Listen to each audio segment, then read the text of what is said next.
Welcome to The Big Rich Show. This podcast will focus on conversations with friends and acquaintances within the four-wheel drive industry.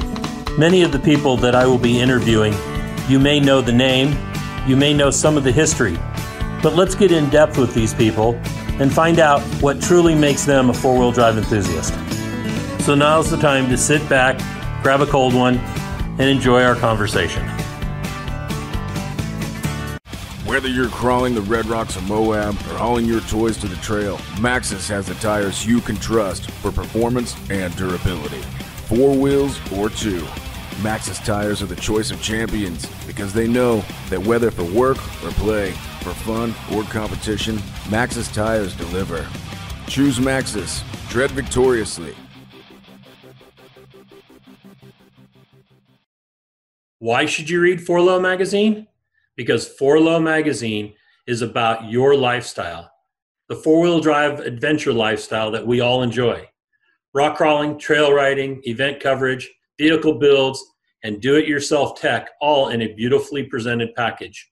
You won't find 4Low on the newsstand rack, so subscribe today and have it delivered to you. Okay, we are here today with Kenny Blume, a competitor that's been around for many years, and we are happy to have you on. Kenny, what kind of influences did you have growing up that got you to where you're at today? A bunch, all good, but from like the youngest age, my neighbors had a old CJ5, and we used to borrow it once in a while to go do dump runs and stuff like that. So me and my dad driving to the dump in a CJ5 with no top, that was kind of cool as a kid. I probably didn't even have seatbelt. I don't remember, but I probably didn't. Probably didn't at that age. That was a long time ago. Yeah. And then, we'd go to the lake too. Like everybody would go to the lake, and one of their friends had a tunnel boat with a V-drive and a big block and zoomies, and they towed that there with a Jeep. So as a kid, think about the toys you see in Walmart. How cool is that my neighbors have a Jeep that tows a drag boat, to the lake. And so that was an influence. When I was 10-ish, I talked my dad into dragging an old Craftsman red lawnmower out of the neighbor's barn. And this thing was like really old, probably 60s vintage, and maybe even 50s. They had hard plastic tires that were bald, and there was no disengagement on the blade. So they soon decided it was unsafe for me to use mowing it. So I convinced them to let me cut the blade off because I couldn't get the nut off. And I cut that blade off with I don't know how many hacksaw blades, but I got it off because I was a determined kid. And that was my transportation. And I would go in the woods, and I would drive the little trails that I used to walk and go four-wheeling with this little riding lawnmower that I think it was kind of spooled, if you want to call it that. And then pretty soon that wasn't good enough. So I was taking wood screws and screwing them into the hard plastic tires to give me more traction. And I kept doing that. And eventually I could do wheelies with it and stuff. And of course, that's cool. And then, as things escalated, I think at 13, I got my first dirt bike. And I used to go riding on trails that I hiked as a Boy Scout. And that was my freedom. I would leave for the day. I would push that sucker 1.5 miles up the road to get to the trails. Later found out Mom and Dad were sure I was hopping on it and driving it as soon as I got out of eyesight or earsight. But I figured the mothers have a coalition of allegiance and they rat you out, So I always walked the bike just to make sure I could keep enjoying the bike. And I'd walk it to the trailhead, and me and my buddy Mark would take off, and we'd ride all over the place. We'd go to swimming holes 20 miles away. We'd go by girls' houses and pick them up and go do stuff. Just had a blast with that. And then, fast forward, I started riding snowmobiles with my dad. We finally got 2 for the family at about age 13, and I did a lot of that. And, that's got some go fast dirt ride tendencies because you're reading the terrain, going as fast as you dare, and trying to keep up with fast guys and everything. So that's kind of cool. And then I got into having cars and working firewood business. Working firewood, I was driving equipment off-road. Some of it had tracks. Some of it was old farm trucks. Some of it was half-ton pickup trucks, but you're bombing around off-road getting firewood. And the ground's frozen. You can do amazing things when it's muddy. You might get stuck and be there all night, pulling it out with chains and come along. Got into high school, had cars.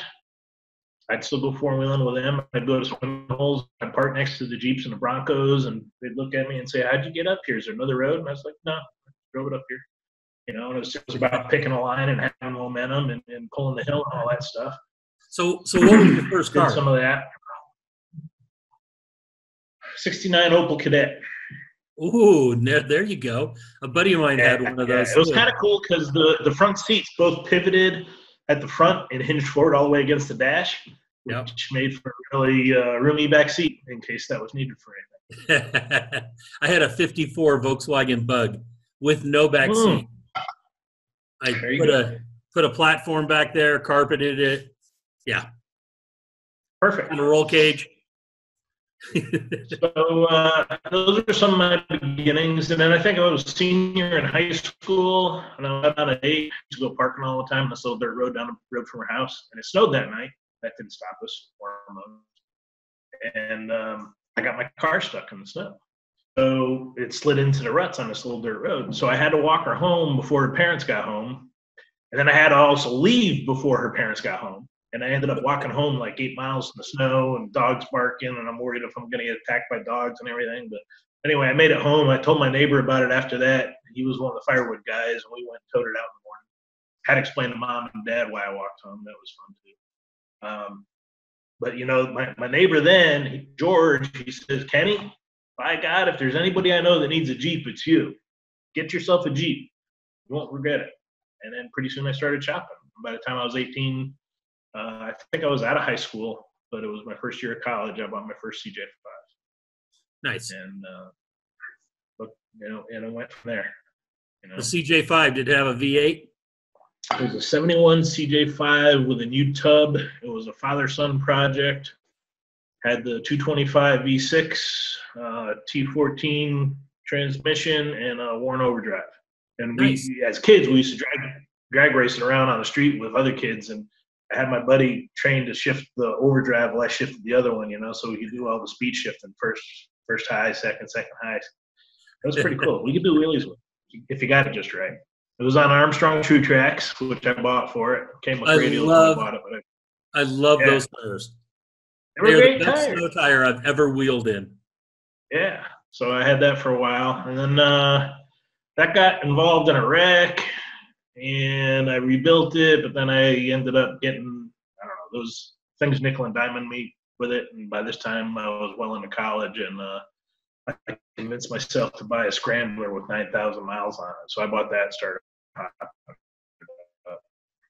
After a while, I got to Dana 44s, and then I started mud drag racing it in Coliseums. And then I started blowing the 44 back, had a 14 bolt in the back and a 44 up front. And I don't know, had 42s and a tunnel ram and nitrous and blah, blah, blah. Fun, but they were changing the rules. They were changing the rules where you could run a DOT tire, but you could cut it. And that's when cut groundhogs came into play and basically made a paddle tire out of me, took them down to canvas. And I built a tube chassis car in mom and dad's drive outside in the cold. I guess it was mostly summer. But the car weighed 2,040 pounds with a steel 355. And it was very competitive. And we had a great season with it. We raced it all year, and we were nationally ranked in points. But by that time, I knew I was moving to Florida for work, and it was time to sell it. So I sold it, and that was the first down payment on my house. Okay. Since you brought up moving to Florida, where did you have the CJ5? Where'd you grow up?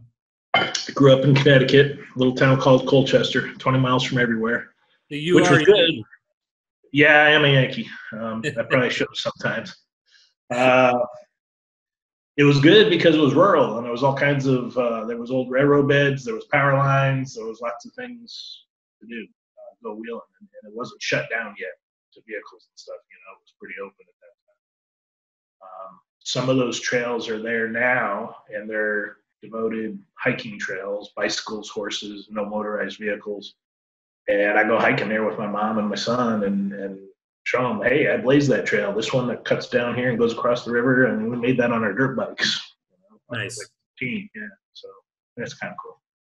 Awesome. So once you got to Florida, you got a house. You got out of wheeling for a while? I did. I got a little domestic. Yeah.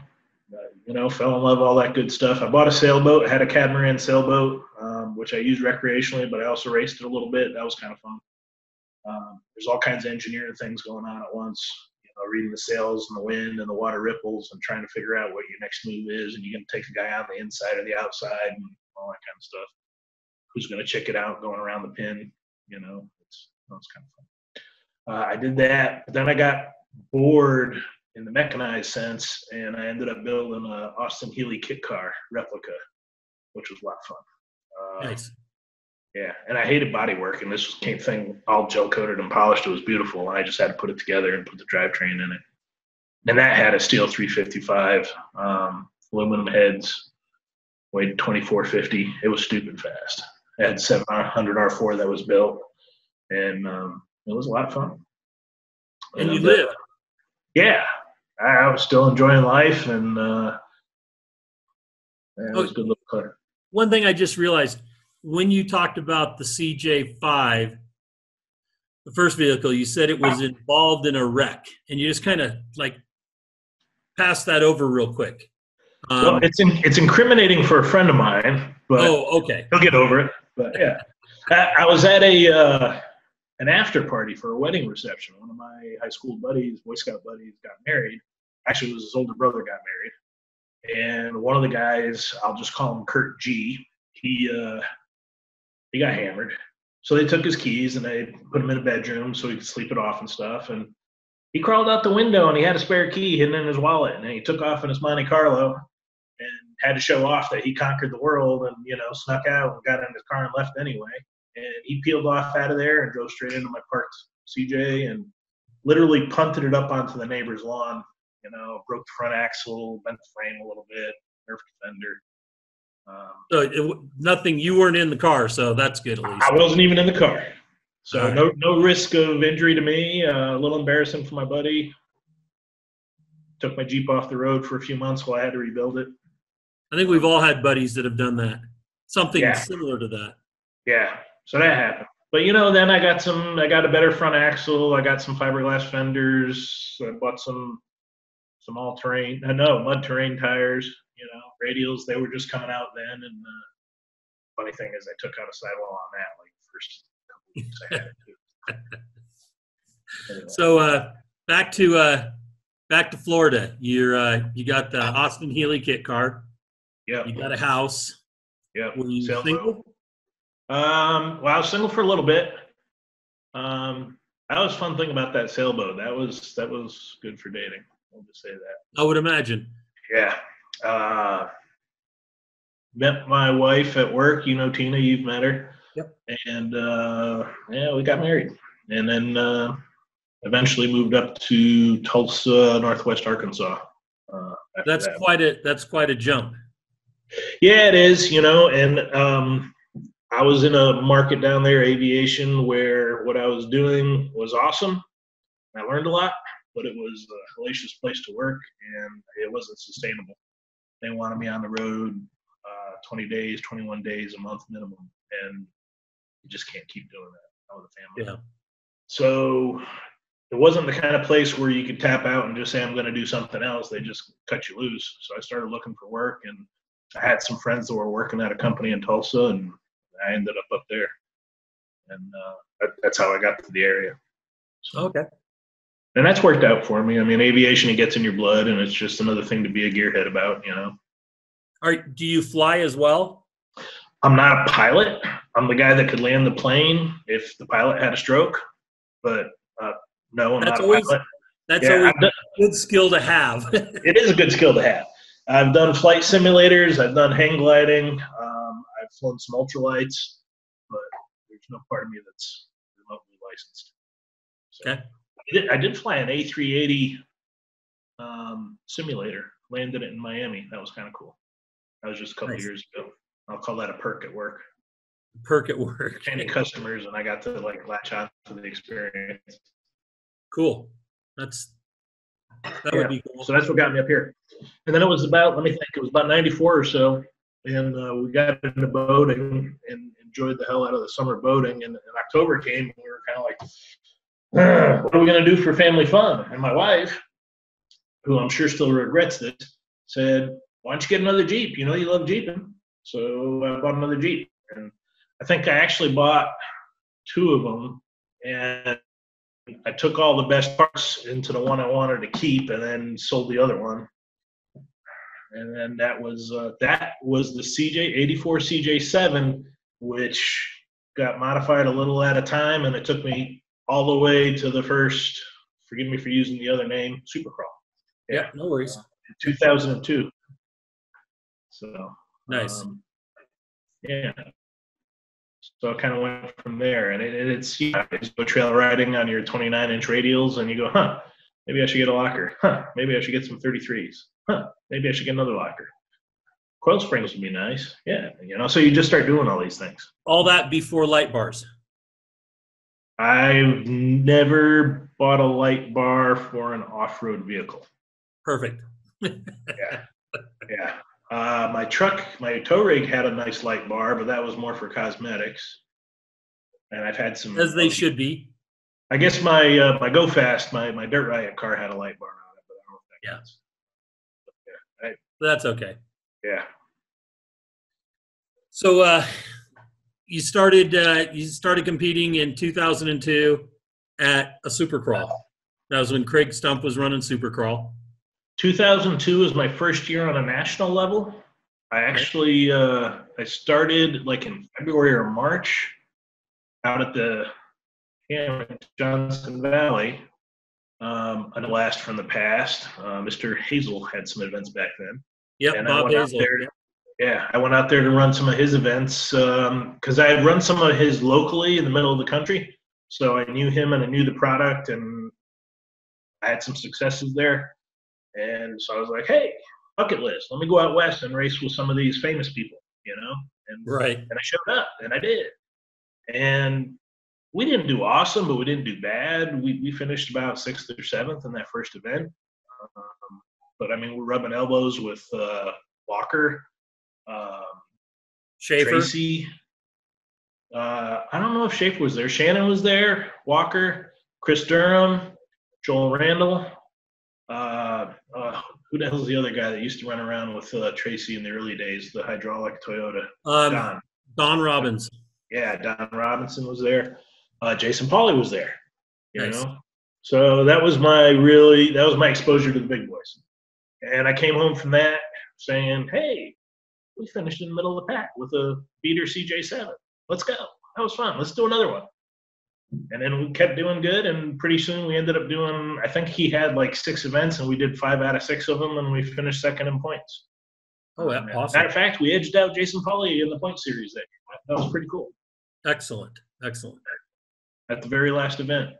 And that's when he had his first twisted buggy, his original. The Matrix. Did he call it a Matrix? No, he didn't call it a Matrix. What was the name of the car? Matrix came later. Yeah, I don't remember what he called the first one. Yeah, he built that. The Matrix debuted at the Supercrawl. He built it for Tracy during that season, actually. Yeah. So then, when was the first time you came out and competed with us at We Rock? You remember? I think it was 2005, but I'm not sure. Because that was my first year with We Rock. We started with Cal Rocks in 2001. Yeah. And then we went back east and helped New Rock get started, and we did events. Yeah, I did some of those. It started spreading events across the United States. I remember the one event I do remember you at was there in Disney, because I was going to ask if that was your event. I remember that. Yeah. That's I think Derek West was there. Joel Randall's national championship ARCA car was sitting. Some guy was driving it, but watching. And then, of course, our friend who owns the campground there, Mr. Complainer. Mr. Russ. Yeah. Russ Hogan. He's got a fan club on mostly one side of the fence. Yeah. And he's always been good to me, but he earned every bit of what he has. You know what I mean? Absolutely. I remember him at that event there in Disney, just talking about how he was going to whoop the shit out of everybody. and then complained about the rear steer penalty, and that we built the courses so that he had to take his wing off, which was going to affect his car, because Little Rich had built the course that went under right along the water, and there was an overhang rock, and his wing that he had on, that bumblebee or whatever the hell he called it, wouldn't fit underneath that rock, so he had to take that off. And then he got up on the podium and did his 15-minute dissertation about how we were we did everything we could so that he couldn't win. And then I pointed out that you beat him by like 300 points or whatever it was, so that it didn't matter if I'd have given him all his rear steer penalty points back, he still would have been 200 points behind you. You know, at the end of the day, a lot of people don't want to be measured because it's no fun if you come up short, right? True. And that's true enough. That's what we face. Everybody's a hero in their backyard, but you get out and that's one of the things that I hate to see when people sell their comp car and then it becomes a trail car, and the person that buys it, goes, it's like buying a Formula One car and then go driving it, on the city street. I mean, it's pretty crazy that you would take a car, that is bred to do one thing and then just go do something else with it. I hate seeing that, but I know it happens. I know people want to be the best in their little pond, the big fish in little pond syndrome. But, eventually some of those guys, do come out and compete. We know that you just absolutely unloaded your unlimited car and taking a little hiatus. I think you'll be back. But I won't even leave. I mean, I'll be around. I just might be around in a different way. There you go. Because Randy's now talking about competing. He asked me if I'd let him compete in Sportsman in your car, and I said, well, of course, you've never driven before, but so when we do the Texas event, which may be before or after this airs, that'd be great. I'd love to see him. I was hoping he would, and hell, I might drive down for that. I might judge for you or something. Well, that would be cool. Yeah. As soon as I found out that he was the one buying, back on the Grays who were judging me and a while back. You go get back at him. I'm just messing with you guys. They'll love that. Yeah. And I could get back at Aaron too, but he doesn't drive anymore. He won't show up. So actually, he may be coming back in fact, he is going to come back into the sport next year. Yeah, because he showed up he was at the Nationals, wasn't he? Aaron Sykes? No. Yeah. He is going to be driving for Naozumi. Okay. In Pro Mod. They're going to take their old two-seater that Naozumi and Masa raced at King the Hammers, and they're going to turn it into strictly a Pro Mod car. And Masa has decided to stop rock crawling. He wants to get into other forms of racing. And he is Naozumi still likes to compete, so Naozumi is going to spot for somebody else, but Aaron and Kenny Rose are coming back. Yeah. So they'll be under the Naozumi. Those two are great together. It'll be fun to watch. Yeah, it will be. It'll be great to have them back. And, Tacoma always likes to give Kenny a hard time about, otter rescues and everything else. It's just something for him to keep talking about. But so, yeah, we don't want to see you go away for good. So hopefully you come out and judge and eventually I know you'll get the bug again and want to compete. It'll happen. We'll see. So we kind of jumped ahead there. I know that you, like you said, about 2005, you came out and competed with us, which would have been right around that 2004, 2005 when we did Disney. I think we did Disney together. Globe was one of the earlier events I did with you guys. Right. Globe was 2005. Yeah. And then the year after too, I think. Yeah, 2005, 2006. And then we did the World Championships there in Henderson. Did you come out to that one? Yeah, right in the casino parking lot. Yep. Those were some brutal courses. Yeah, And they actually, were. that was the first time I met Jessie Combs. She was driving in one of the, what do you call it, those funny little Rhino cars. off-road cars. Yeah, she was driving a Rhino in the celebrity thing there, and I spotted for her. Yeah, Oh, nice. first time I met her. Yeah, it's a good girl. Yeah, Yeah, absolutely. it's a shame that we lost her. Absolutely.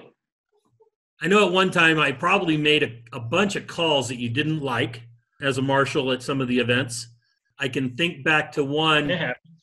Yeah, it happens. I mean, you enter in enough competitions, calls are going to go one way or the other. And if they go not the way of the driver, normally it leads to a discussion. I thank you for always being level-headed during those discussions, unlike some of the others. I tried. I think the funniest one that I can remember, though, there was a rollover in Dayton, Tennessee, and Kyle swore that when you went out of bounds, you got back in, and not even half the car went out of bounds. It wasn't even close to half. And the judge that was Russ, and he said, no, we're not. You were out. I was watching from a distance and said you were out. You said you were fine. You're not allowed to use video. You're not allowed to use video. Yep. So that's your rule. Yep, that's right. So we, which video wouldn't have helped because when Kyle helped you. Yeah, well, it vindicated me because Kyle was telling me, I don't know how you can sleep at night, and just trying to bag on me bad. And I kept laughing and I said, Kyle, I sleep fine at night. I know that I made the right call. Then somebody posted the video online, and I think you had like about 3 inches of one tire still in bounds, and the boundary tape was like at your bull bar, your push bar, front bar, and bumper area. It must have moved. I think it moved. It was the wind. But I posted that video and tagged Kyle. It was like, hey, Kyle. So I really enjoyed you guys competing, and you were always a real stand-up competitor. You loved the gray areas, but you that's racing. Oh yeah, it is. And but you always did it. You always did it with honor. There's some people that do it without honor. If you turn your back, you think that they're stealing your vehicle or something. Pretty much. Yeah. So what in the rock crawling, during your rock crawling career, what was the biggest, what was the time that haunts you the most, that you wished, something would have gone the other way, or, there was a breakage or, a mistake made or something like that really haunts you? Is there anything like that? Well, there's a couple things. I mean, you just described one of them, that Dayton, Tennessee. I went from second to fourth in a nanosecond. That kind of hurt. Yeah. So we got a little bit of that. There was a go fast race a long time ago where I got T-boned because the other driver came across 6 lanes and never saw me there. He realized, or he mistakenly thought he was supposed to hook right, but that was not the case. And so that took me out of that race early, but that was a go fast race. It really hurt at Farmington this year for the Nationals when I lost my front end on day 2. There was a lot of climbs on day 2, and we were looking forward to those. And there were climbs that we had done some of them before, and I was confident we could one-shot them. And when I heard the teeth making ugly noises, I was like, well, here we go. We're done. So that was real disappointing. That I don't know if you call that a mistake. Biggest things I hate is when you get amped up and you lose track of time. You spend too much time messing around with one cone, and next thing you know, you probably took it anyway. And oh yeah, I know a good one. This year out at Pennsylvania, and we ended up losing to Dean and Danny at the end. But there was one particular course where Kyle and I told ourselves, we can get around that cone. Let's push ourselves. Let's test. We know we can get around that cone. We're getting better at this. Let's do a little bit of this, a little bit of that. We'll get around that cone. Well, we got around that cone, but taking that line put us in a hole that was just perfect to swallow our car. And I just never got out of that hole. we screwed around and we killed 6 minutes of clock there. After we got around that cone, we were all proud we got around that cone, but it put us in a really ugly place. And then the people running after us said, yeah, don't make the mistake they made. Just take that cone and keep going. It sets you up better for the rest of the course. And we didn't see the ugly setup that would result from going around that cone. And our pride said, let's get around that cone. We need to push ourselves and develop our talents.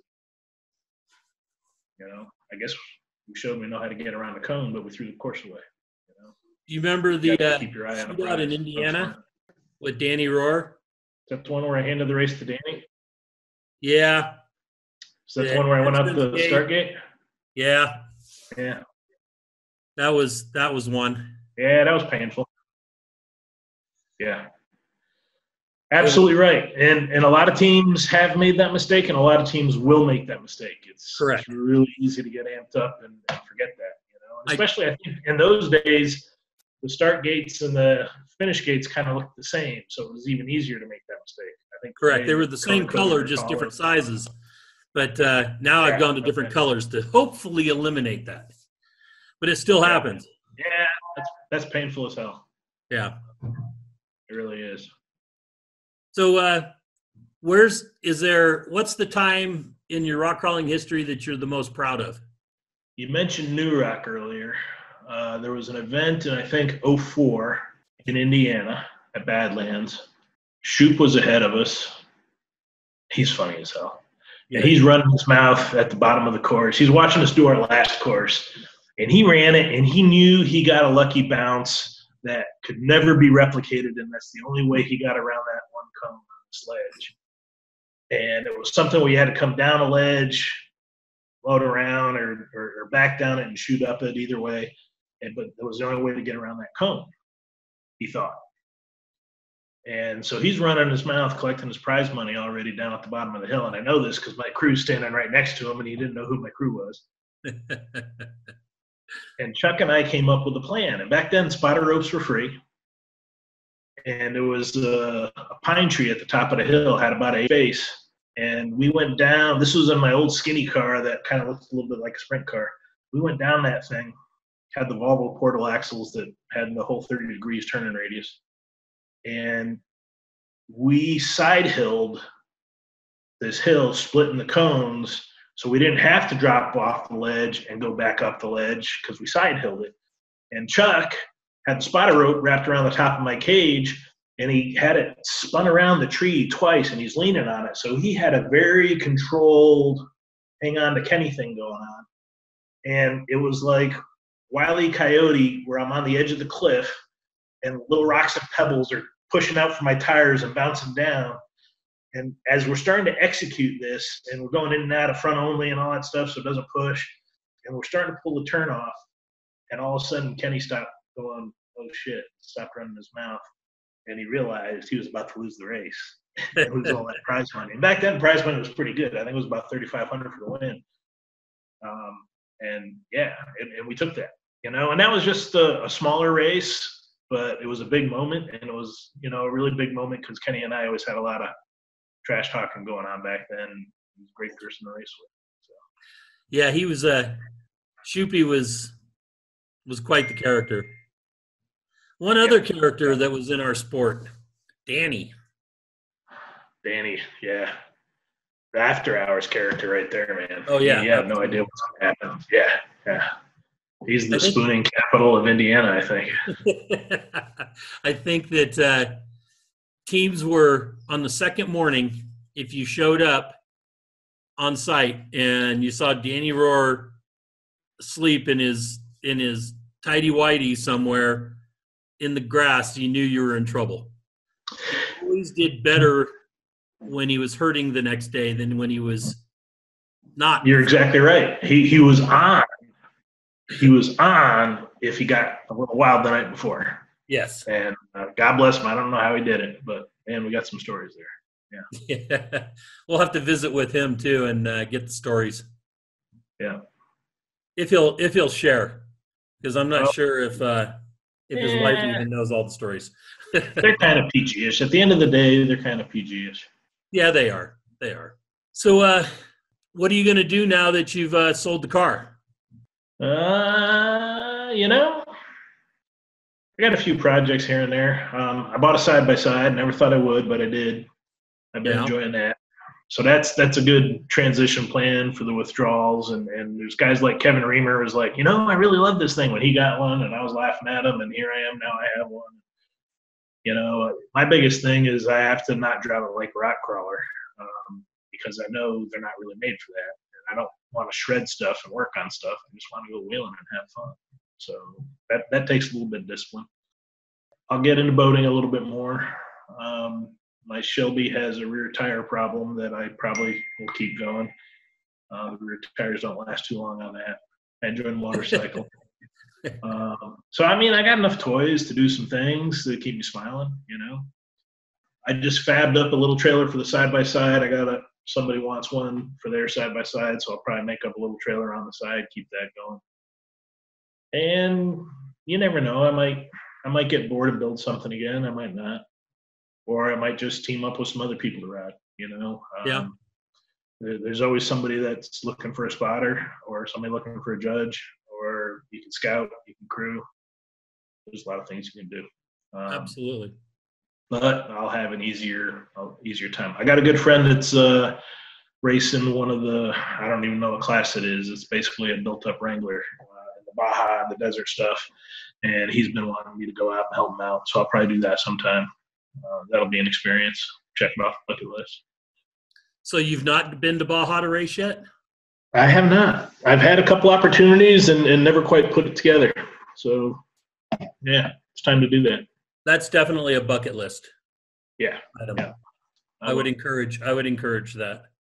There's some things to remember when you go down there. Like if you're going to use the bank ATM, go into a bank to use the ATM. Don't use the freestanding one that's on the corner somewhere.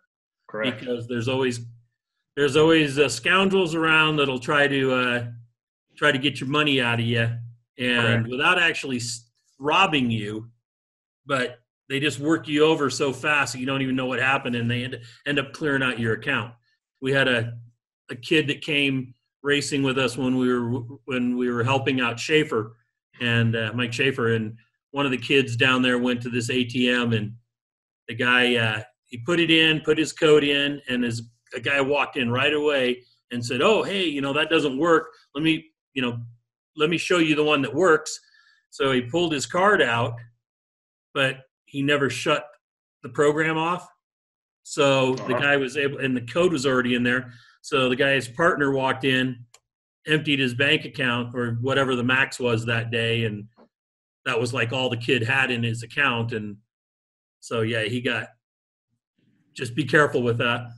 There's professionals out there. Yeah. Oh, they are, especially down there. They're hungry. I tell you the story. I'm the guy that doesn't use an ATM. I did when I was in my 20s when I moved to Florida, and I discovered the only time I was using it was like 2 o'clock in the morning, and it was probably time to go home. So I stopped doing it. Very wise. Very wise. Yeah, we don't use the ATMs as well anymore. I use a card only for gasoline and for like the Jeep or the pickup truck, but the semi we only pay cash because we don't want to see that bill at the end of the month, with a couple of trips back and forth across the country. So we'll make sure we have cash for that. Of course, I have to warn Shelly the day before when I fill up and, say, hey, I'm going to need that $700 or $800 to fill up the truck because she doesn't like buying gas. It's like tires. Yeah. So I thought of another really cool moment that Brandon still remembers. 2002, I think we were in Aztec running an event, and it was my second event with Hazel, and it was the morning of day 2. Everybody had spreadsheets, and they were looking at them. And Brandon and I were just hanging out in the CJ7, eating something and talking, and he was little then, what was he, 9 years old, 8 years old? And over to the right, there was, what was the guy from Durango? You know who I'm talking about. Yeah, Steve Remore. No, well, he was one of them, but the other guy raced a lot. John, he had a Wagoner? No, it'll come to me. He had a nice tube chassis then that had sticky Mickeys on it. And so anyway, he was over there, and he had that Hummer car for a while. BFG auctioned one off to look just like it. You know who I'm talking about. Johnny G. Yeah, Gilliland. Yes. Yeah, Johnny Gilliland. So he was there, and Jason Pauly and Tracy and Don Robbins, and they're all talking and looking at the spreadsheet. They're laughing. They're looking at each other. And then they're all kind of going like, one of them points at me and Brandon and our CJ7. And they were trying to figure out who this guy was on the score sheet that was running right up there with him. Because I was a nobody. I was an absolute nobody. And after that first day, we had a really good day, and we were near the top of the spreadsheet. And those guys suddenly knew who we were. That's awesome. Big deal, yeah.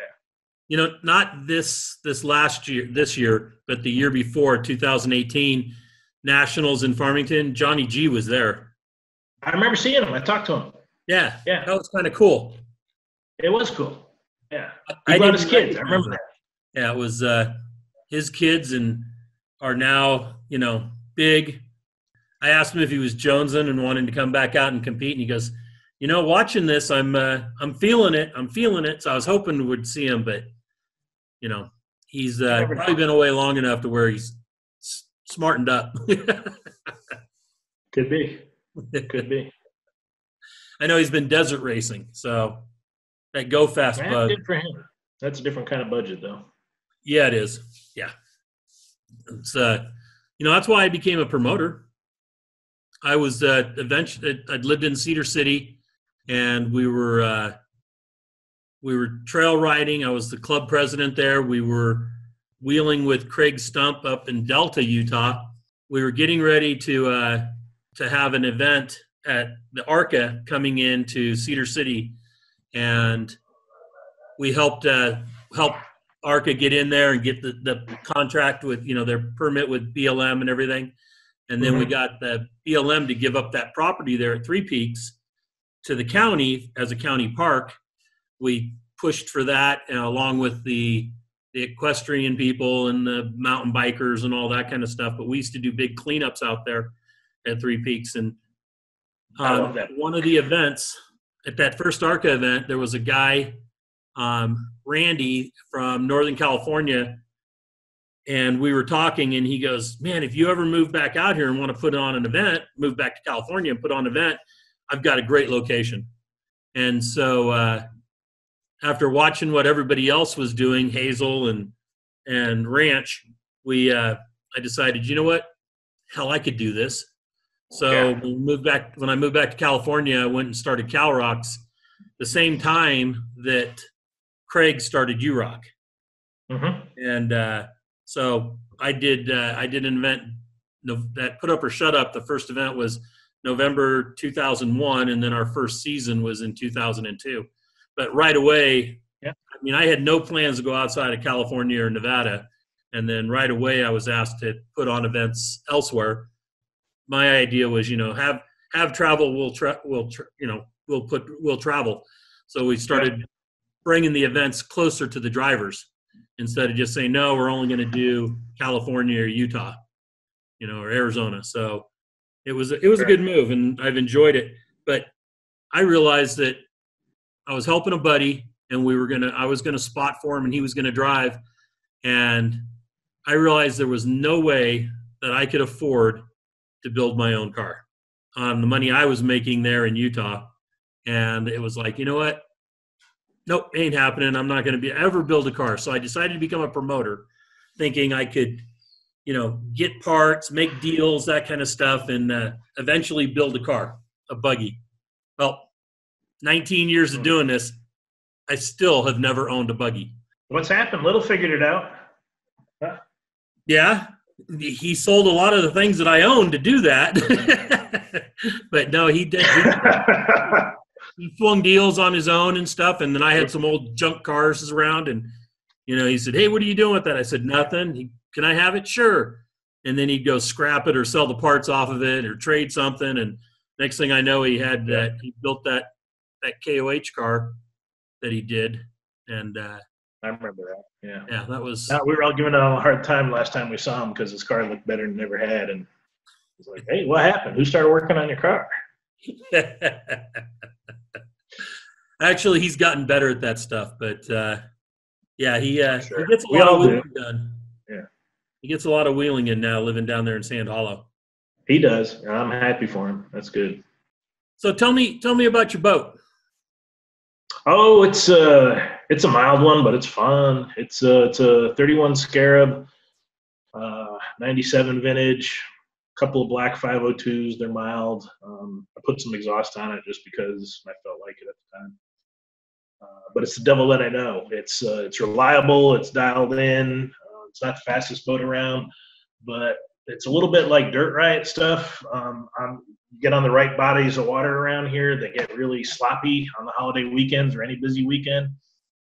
And you're going through a lot of slop and chop and cruiser wakes, and you're reading the water, and running that thing at 30 to 50 is an absolute blast. And you get some airtime, and you're getting talent at flying the car level or the boat level and landing it. And, and you're going to places and you're hanging out with people, and there's some scenery involved and libation, and it's a good time, and you can bring a bunch of friends with you in one shot. It's not like, oh, do you have a 2-seater or a 4-seater? No, I can put 6 or 8 people on the boat. Let's go have fun, So Sweet. there's a lot of good that comes with that. One of these days, I'm going to find a free time and come out on the water with you. You got to. It's a good time. Yeah, it sounds like it. I miss the days of the lakes. Yeah. I never actually owned a boat myself. My dad had an old 62 Glenelg Missile flat bottom wood boat with a big motor in it that would do over 100.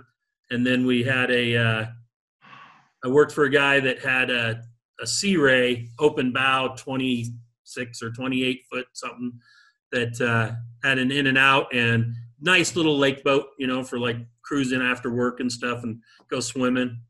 That was probably the funnest boat. Yeah, what I always remember from them is it's like having a big drain in the middle of the lake, and you just throw your money into it. But that's also a Jeep. Or it's all relative. I mean, you got to look at how many hours of fun do you get out of how much money and labor you put into it. Correct. It's just math. Yeah, and if you've got a boat that's reliable, that helps. Yeah, I mean, it's reliable. It's paid for. That's part of having a slower boat. Slower boats are reliable. If you're going to be the guy that has to tune and tweak, and the outdrives are like a Dana 30 or a Dana 44. If you go above maybe 500 horsepower per motor, and you hang the boat out in the air, you're asking for trouble. You're going to be snapping stuff. Then you got to buy the Dana 60 outdrive, or it's a slippery slope. Right. How fast you want to go, how much money you got. So fair enough. It's all relative. But I mean, I'm getting to the point where I like reliable. I just want to shine it up and put some gas in it, change the oil once in a while, and go have fun. And I don't want to be having to replace a tranny in 2 weeks while I have business trips between events and stuff. That's part of my recent decision makings too. It's just after a while it gets to be taxing. So right. I'm leaning towards fun things that are a little bit less labor intensive, and let's just go have fun. I get it completely. Yeah. Tell me about the Shelby. Well, Shelby's a lot of fun. And anybody who's never heard of, you got to go on YouTube and hear the flat plane crank videos, because, man, they make music. And it spins to 8250. It's a really good track car. The Ford Shelby GT350. They just come out with the GT500, which is more of a straight line car. The 350 is built to be a track car. There's a track not far from here. I'll probably take lessons this summer. It's a 6-speed, close ratio. 1 through 5. 5th is direct gear, so you got a lot of gears. You're wah, wah, wah. It spins to 82.5, 500 horsepower. There's not a lot of torque on the bottom, but it sure winds up nice. You can supercharge them or twin turbo them, and it's just a matter how crazy you want to get. And so far, I've avoided doing that. We'll see how that works. As soon as you get to the track, the next weekend, that'll change. Yeah, maybe. We'll see. I know you. But it's a lot of fun to drive, and mine's a daily driver, and I use it like a pickup truck. I haul parts in the bed, in the back of it. It's usually dirty, but when I get to work, I'm smiling because I just had a good ride in. And when I come home from work, I'm smiling because I had a good ride going home. It purges what it needs to purge, Yep. I can get on the on-ramps and bring it up to 100 and lift to fit into traffic, and sorry, Barney, if you heard that, but yeah. It's all 100 kilometers. Yeah, let's go with that. Yeah. So, do you still have a motorcycle? I do. Good, reliable, older Harley. I say older, it's 2014. It's fuel injected and has ABS. And the fuel injection means it's easier to do a lot of things, and ABS means it might save my life one day if I'm driving a little too fast or somebody else does something stupid. But I respect the bike. It's a cruiser. I drive it like a cruiser. I don't twist hard unless I'm going in a straight line. I'm very aware of my surroundings. Knock on wood, so far so good, But it's good for the soul. And I talk about selling that too, but then one ride cures you, and it's like, no, I need to keep this. That's fun. Let's see, I think we've hit just about everything that you drive or own. The decision to sell the Portal car, well, how about the decision from going from Pro Mod to Unlimited? Was that because of the number of cars that were competing out west, or? It was a couple of things. It was, you want to run against the better talent. There's that. Unlimited cars weren't making a comeback in numbers. And for a while, it looked like there was going to be some significant media opportunities with Unlimited car. So I wrestled. At first, I was going to convert to Pro Mod, and then decided to just go ahead and build a car. And then I had to wrestle with the decision, do I build something like Jesse's Moon Buggy Prickle, or like what he built for Cody Wagner, and be absolutely as competitive as can be? Or did I make a decision like Dave Wong and say, I want 2 seats? And, in the end, I gave up competitive advantage so I could have 2 seats and 8 spark plugs. And, was it strategic for the race course? No, unless you want to say it gave me a built-in excuse to not always podium. But was it strategic for resale? You bet. The car had some sex appeal. It made the right noises. It had some notoriety. Good car, and I'll miss it because it's, yeah. Yeah, Randy sent me a message. What do you think? Is this a good car? And I told him straight up, yeah, it's got all the good parts, all the cool stuff for what he's wheeling and what he's used to wheeling. Full body vehicles that were built very well, and he's a good wheeler for those with those rigs. It'll be interesting to see him out there at Katemsi, with that Absolutely. rig. I know he's already rolled it. Yeah, I saw that. And, I told him, I said, if you think about it, I don't think I could name any 2-seat car more competitive in the rocks. Could you get a couple that are just as good? And Dave Wong drives the hell out of his, and it's the same chassis, and he's got some good seat time and good spotters, and he does extremely well with it. So arguing, but it's the same car. I can't think of any 2-seat crawler that's better in the rocks than that car, the way it works, especially when everybody's on their game and doing smart things instead of stupid things. True. Stupid things sometimes. Cool. So anything else happening in your life now that's that you want to share, or is there how's work going? I know that you're working out of Europe, aren't you? I'm sorry? The company you work for is based in Europe? Yeah, it's based in Europe. It's Lufthansa. It's the national airline of Germany, but we're the largest independent. Independent means like not Boeing and not Airbus. We're the largest independent maintenance provider in the world for airplanes. So pretty much every airline in the world is our customer in one way, shape, or form. So I do tech support for our business in the Americas. Been doing it for about 6 years. It's fun, there's days that really kick your butt, but most of the days are good days, and I enjoy it. So that's good. Love life is up and down. That's always a fact of life. Absolutely. So, but that gets interesting, and I've made some fantastic friends out of that, and that's awesome too. And I don't know. Am I in a move to Florida, to Navarre Beach, where I used to live? I think there's a good chance that'll pop pretty soon. And that's been part of my master plan too, is just to position myself to be ready to do that when I want to. That'll be a good place to have the boat. I've got some good friends down there. I lived there for 5 years. It would be a good place to have the boat. Yeah. I figure I can get another 5 years out of my existing boat, and then I'd probably buy an outboard boat that's made more for saltwater. I'll have fun with that one in the meantime. But so that'll probably happen. Yeah, that's the main things right there. I mean, there's still a lot of good years. We just got back off of being in SEMA. How many years did you make it to SEMA? I've probably been 5 times and participated with the race car 3 or 4 times. Nice. So that was all good. That's a zoo. Yeah, actually, I think I participated with a race car 4 times. There was a few events there, and yeah, I remember meeting Chip Foose there one year. That was kind of cool. You know, he drew a little rock buggy on the hood of my racer. Nice. But yeah, I mean, SEMA's. I've done it enough where if I went once every 10 years, I'd probably be okay with that. You know, but it's still cool. But I don't mind just seeing all the pictures and videos and media later. I have these canned questions. Let me see if there's anything that we didn't hit. Nope, I guess not. That's about it. What do you think of Jake and Caleb Good in your old Pro Mod car this last year?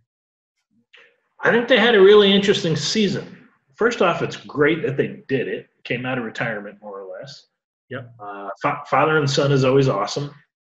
There was a few hiccups through the year that were unexpected and painful. I think he lost a motor early, and it was a fresh motor.